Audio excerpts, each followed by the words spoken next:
오늘 말씀은 로마서 1장 18절부터 32절입니다.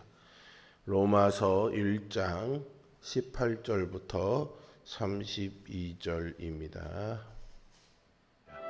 하나님의 진노가 불의로 진리를 막는 사람들의 모든 경건하지 않음과 불의에 대하여 하늘로부터 나타나나니 이는 하나님을 알만한 것이 그들 속에 보임이라. 하나님께서 이를 그들에게 보이셨느니라.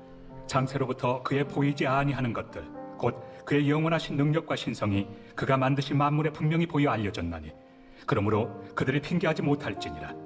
하나님을 알되 하나님을 영화롭게도 아니하며 감사하지도 아니하고 오히려 그 생각이 허망하여지며 미련한 마음이 어두워졌나니 스스로 지혜 있다 하나 어리석게 되어 썩어지지 아니하는 하나님의 영광을 썩어질 사람과 새와 짐승과 기어다니는 동물 모양의 우상으로 바꾸었느니라. 그러므로 하나님께서 그들을 마음의 정욕대로 더러움에 내버려 두사 그들의 몸을 서로 욕되게 하게 하셨으니 이는 그들이 하나님의 진리를 거짓것으로 바꾸어 피조물을 조물주보다 더 경배하고 섬깁니다. 주는 곧 영원히 찬송할 이시로다. 아멘.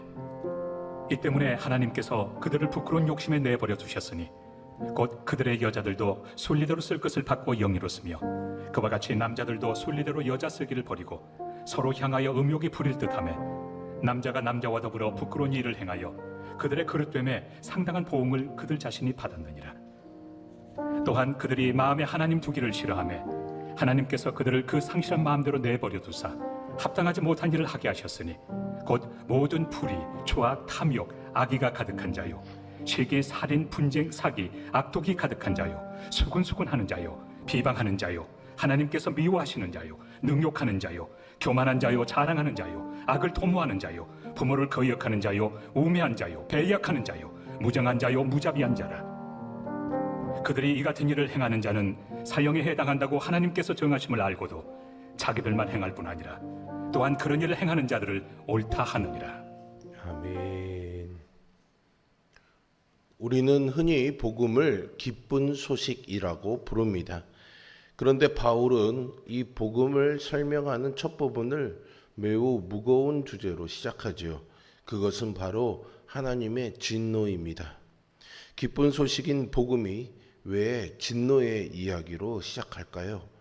그 이유는 복음이 없이는 인류가 하나님의 진노 아래 놓인 비참한 존재이기 때문입니다.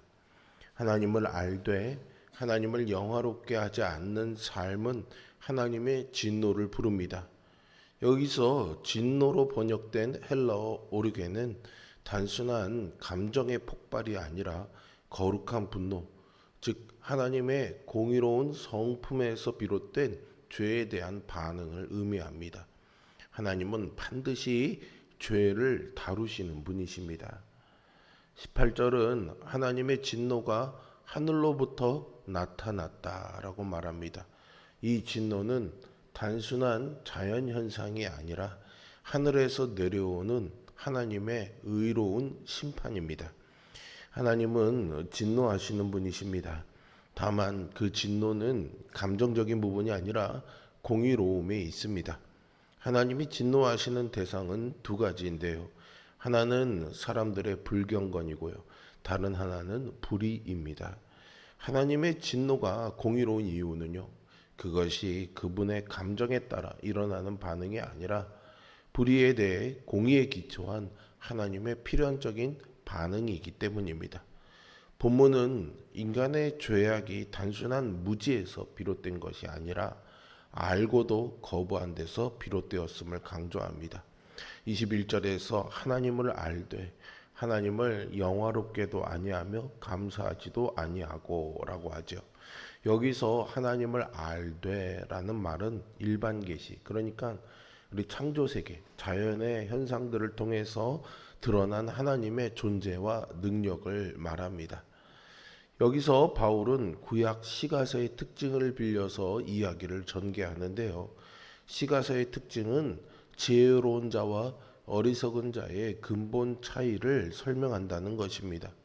지혜로운 자는 여호와를 경외하며 언약과 율법과 말씀을 준행하며 살아갑니다. 반대로 어리석은 자는 하나님을 경외하지도 않고 율법을 멀리하며 타락의 길을 갑니다. 바울은 하나님의 신성을 알만한 단서들이 드러났음에도 나아가서 하나님을 알면서도 미련한 자들의 모습을 고발합니다. 그들은 스스로 지혜 있다고 하지만 사실은 어리석으며 마음이 둔해지고 어두워져 우상을 숭배하는 지경에 이르렀습니다. 당시 로마 제국 사회에는 다양한 신관이 혼재해 있었습니다. 그러기에 바울은 단호히 말합니다. 하나님을 알만한 것을 하나님이 사람들에게 보이셨기 때문에 그들이 변명할 수 없다고 말이죠. 그러나 인간은 하나님을 영화롭게 하지 않았습니다. 영화롭게 하다라는 말은 하나님이 온 우주의 만물의 주인이시며 온 인생의 주인이심을 인정하고 마땅한 영예를 돌린다는 뜻입니다. 인간은 하나님을 하나님으로 대우하지 않고 자신이 주인이 되어 사는 악한 존재입니다. 그 결과 썩지 않을 하나님의 영광을 썩어질 형상으로 바꾸어 섬기게 되었습니다. 이것이 우상숭배의 본질이지요. 인간은 본능적으로 예배하는 존재입니다. 하나님을 예배하지 않으면 다른 무언가를 대신 예배하게 됩니다. 이어지는 24절, 26절, 28절에 보시면 각각 반복되는 표현과 반복되지 않는 표현이 있습니다.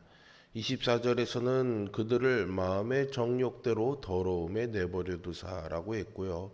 26절에서는 그들을 부끄러운 욕심에 내버려 두셨으니 라고 하며 28절에서는 그들을 그 상실한 마음대로 내버려 두사라고 했습니다. 여기서 반복되는 표현은 내버려 두다입니다. 그리고 반복되지 않는 독특한 표현은 24절에서는 마음의 정욕이고 26절에서는 부끄러운 욕심이고 28절에서는 상실한 마음입니다. 먼저 정욕이라는 말로 번역된 헬라어 에피셰피아라는 말은요, 한글 성경에서 갈망이라는 단어로 번역되기도 합니다. 정욕이라는 번역은 부정적인 의미를 내포하지만 갈망은 인간의 바람을 가리키죠. 하지만 인간이 마음에 원하는 것을 제어하지 않을 때 결국 그것은 죄가 됩니다. 두 번째 부끄러운 욕심은 수치스러움을 향한 열정을 의미합니다. 그 결과는 당연히 죄이지요. 세 번째로 상실한에 해당하는 헬라어 아도키모스는 가치 없는, 자격 없는 이라는 의미입니다. 이 단어는 주로 버림받은 이라는 뜻으로 번역이 됩니다. 또 여기서 마음은 정신과 생각을 의미하죠. 우리의 정신과 생각이 자격 없고 버림받은 것을 향할 때 나타나는 결과는 죄입니다. 그리고 각 부분에서 공통적으로 사용되는 표현이 내버려 두셨다이죠. 이 내버려 두셨다라는 단어는 재판정에서 죄인을 형벌에 넘겨줄 때 사용하는 법적 용어입니다. 즉 하나님은 죄인들이 회개하지 않고 고집스럽게 죄악을 따라갈 때 그들을 죄의 결과에 그대로 넘기십니다. 진노는 하나님이 더 이상 개입하지 않으시는 것에서 시작합니다. 이 내버려 두심의 결과는 치명적입니다. 인간은 점점 타락해 욕망에 이끌려 성적 타락, 사회적 타락, 윤리적 타락으로 나아갑니다. 이 세 가지 타락은요, 인류 역사에 반복적으로 일어났죠. 구약의 역사를 통해서도 우리는 알 수 있습니다. 바벨탑 사건은 영적인 타락과 관련되며 노아 시대에는 윤리적 타락을 볼 수 있고요. 룻 시대에는 성적 타락, 사사기의 마지막 부분인 미가의 제사장 그리고 레위인의 첩 이야기는 종교적인 타락과 성적 타락을 보여줍니다. 또한 열왕기하 마지막 부분은 이스라엘이 하나님을 섬기고도 바알과 아세라도 섬긴 결과 그들이 유배라는 하나님의 심판을 받았음을 보여줍니다. 이 목록들을 보면 놀랍게도 우리가 살아가는 오늘날의 사회상과 너무 유사합니다. 살인, 시기, 미움, 탐욕, 무자비함 등의 죄는 2000년 전 로마 사회뿐만이 아니라 구약 시대뿐만이 아니라 오늘을 살아가는 우리에게도 동일한 문제입니다. 하나님이 이사야를 부르시고 그에게 사명을 주시는 이사야 6장에는 이런 말씀이 기록되어 있습니다. 이 백성에게 이르기를 너희가 듣기는 들어도 깨닫지 못할 것이요 보기는 보아도 알지 못하리라 하여 이 백성의 마음을 둔하게 하며 그들의 귀가 막히고 그들의 눈이 감기게 하라. 염려하건대 그들이 눈으로 보고 귀로 듣고 마음으로 깨달아 다시 돌아와 고침을 받을까 하노라 라고 말씀하셨습니다. 어떻게 사랑의 하나님이 죄인들이 돌이키지 못하게 그들의 눈을 막고 귀를 막을 수 있는 것일까요? 사실 이것은 돌이킬 수 없는 하나님의 심판의 엄중함과 확실함을 이야기합니다. 더 이상 돌이킬 소망이 없을 만큼 타락한 자들에게 말씀하시는 거죠. 만약 하나님이 사람들에게 회개할 기회를 주시지 않으시고 오히려 그들이 타락한 대로 내버려 두신다면 인간이 경험할 필연적 결과는 죄의 삭신, 사망밖에 없습니다. 즉 하나님의 공의로운 심판대 앞에서 형벌을 경험할 자들은 그들의 타락한 마음과 정욕대로 하나님께 내버려둔 자들입니다.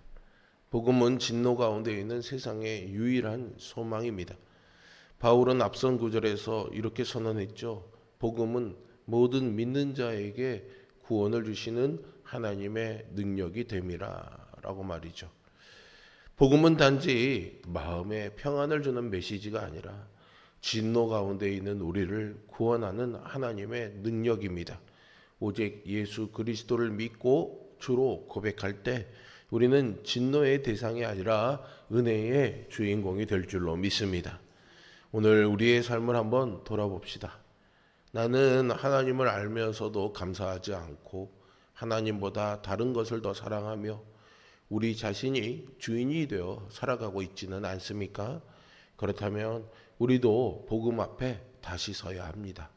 하나님이 죄에 대해 진노하신다는 소식은 우리를 낙심시키려는 것이 아닙니다.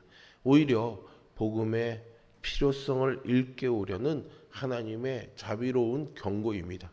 오늘 우리 안에 우상을 버리고 하나님을 영화롭게 하며 진노 가운데 있는 세상을 향해 담대히 복음을 전하는 복음의 전달자가 되시기를 주님의 이름으로 축복합니다. 기도하겠습니다. 사랑과 은혜가 풍성하신 아버지 하나님, 우리가 돌아오기를 인내하고 오래 참으시는 하나님이시지만 그를 알고도 죄악에 있는 자들에게는 마침내 진노의 하나님이 되시는 이 말씀을 통해 두렵고 떨리는 마음으로 하나님 앞에 무릎 꿇고 엎드립니다.